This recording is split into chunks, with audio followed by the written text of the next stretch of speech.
Libby got a very special delivery this week. So I'm saving the video of that delivery for the end of my story because it made me think about some history stuff and how things have changed over time. And I thought you would want to hear the story. So, part one of the story is the history of how we've been moving things around the United States when they're really important.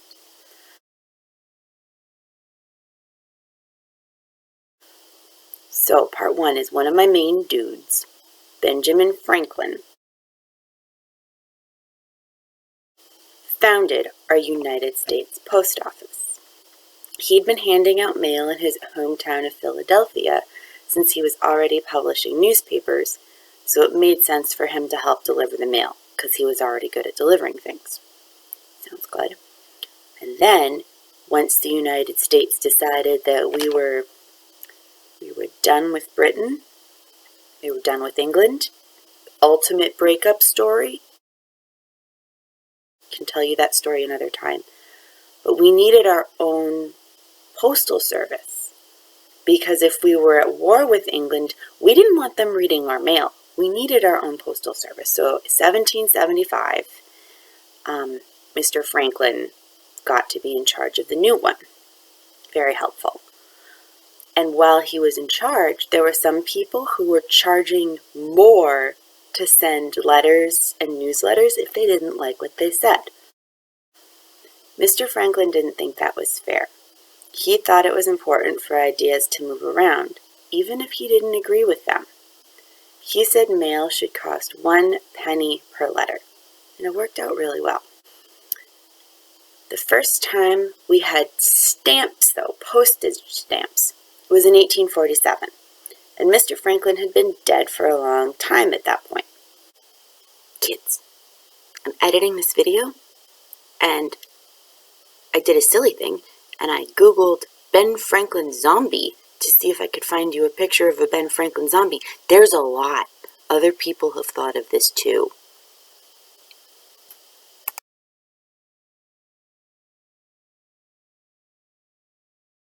But we were still thinking about how he had started the Postal Service, the USPS, and how it was a good idea. So in order to honor him, his portrait was put on the very first stamp. This is what it looked like.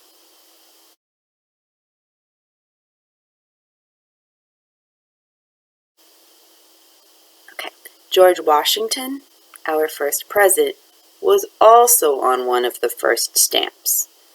So that gives you a hint about how important Americans thought they both were. President Washington, Mr. Franklin. They were both pretty awesome. They were both pretty great.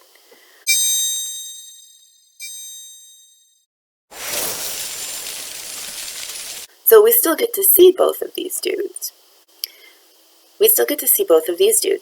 President Washington and Mr. Franklin on our money. President Washington is on the $1 bill. Here's one that I got when I returned all of my seltzer bottles, and then I hid it in my couch by accident underneath Eddie.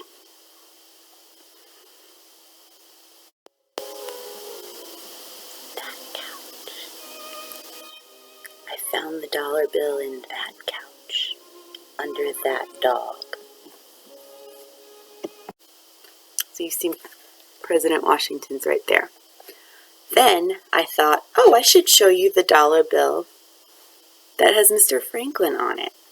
I wasn't sure which one it was, so I went and looked it up. And it's a $100 bill.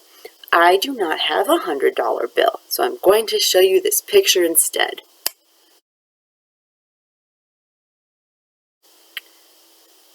So that $100 bill, the new ones, there's a lot of really sneaky things inside it and on it and around it to keep anybody from making a fake one. So there's a video way down at the bottom that if you want to know more about all the sneaky security things in it, you can definitely watch that. So anyway, first Mr. Franklin started the post office in 1775. Then we got stamps in 1847. Then in 1849, people discovered gold in the state Nevada and in the state of California. Only they weren't really states then.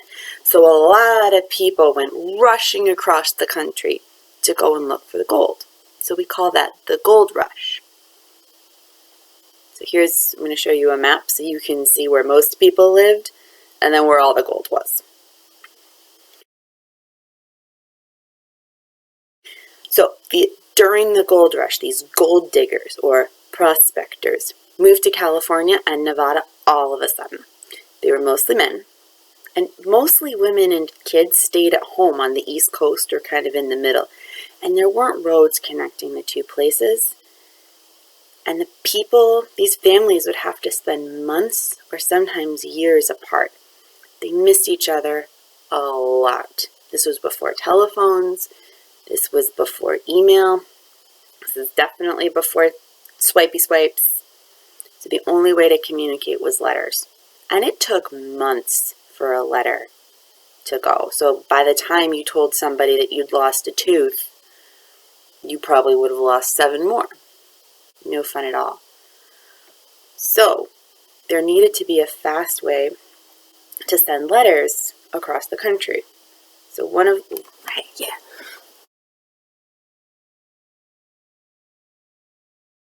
So I want you to imagine all the way across the country, there were a bunch of, kind of like a hotel, with a rider and a horse, and a rider and a horse, and a rider and a horse. So they would take your mail, and the mail would go with the first horse until the horse got tired. And then that rider and that horse would go to sleep for the night. And the next rider and the next horse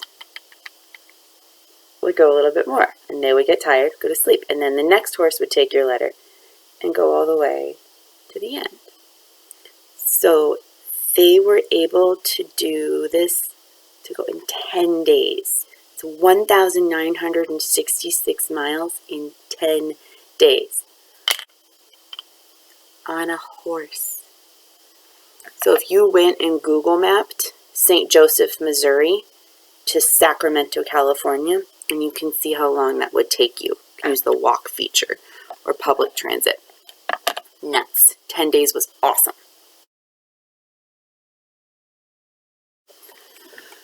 So now, modern times, we have airplanes, we have trains, we have trucks, vans, and even bicycles to deliver our mail.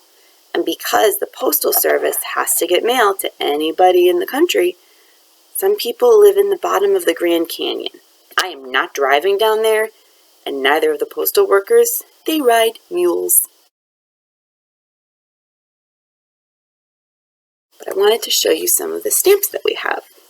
It costs 55 cents to buy a stamp, and you put it on the letter, and the Postal Service will take it where it wants to go.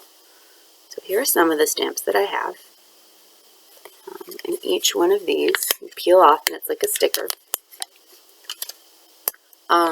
So that's a 55 cents to mail a letter anywhere in the United States, even Alaska. And I have cool dinosaur stamps. And these ones are really neat because if you wiggle them, it seems like the dinosaurs are moving, which is awesome. If you would just want to send somebody a postcard, that's not as expensive. These stamps, they're a little bit smaller, but they're the same sticky stuff. You can see. This is only 35 cents. So I can send a postcard to Hawaii, I can send a postcard to Missouri, I can send a postcard to West Springfield, I can send a postcard to Pittsfield. 35 cents. Now, if I want to send a postcard or a letter to my friend in London, I need a different stamp. This one is $1.20. And you see it's round, so I don't use the round one by accident. Very cool.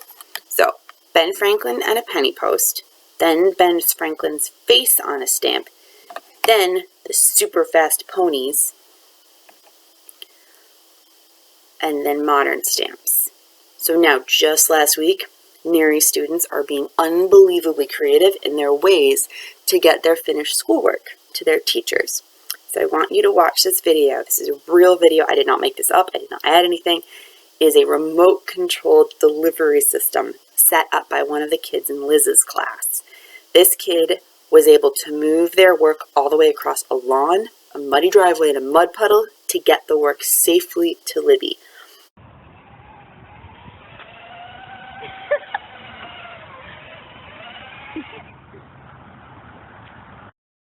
Neither snow, nor rain, nor heat, nor gloom of night stayed this kid from the swift completion of their appointed rounds. Kid, you know who you are. Can't say your name online, but you know who you are. Awesome work.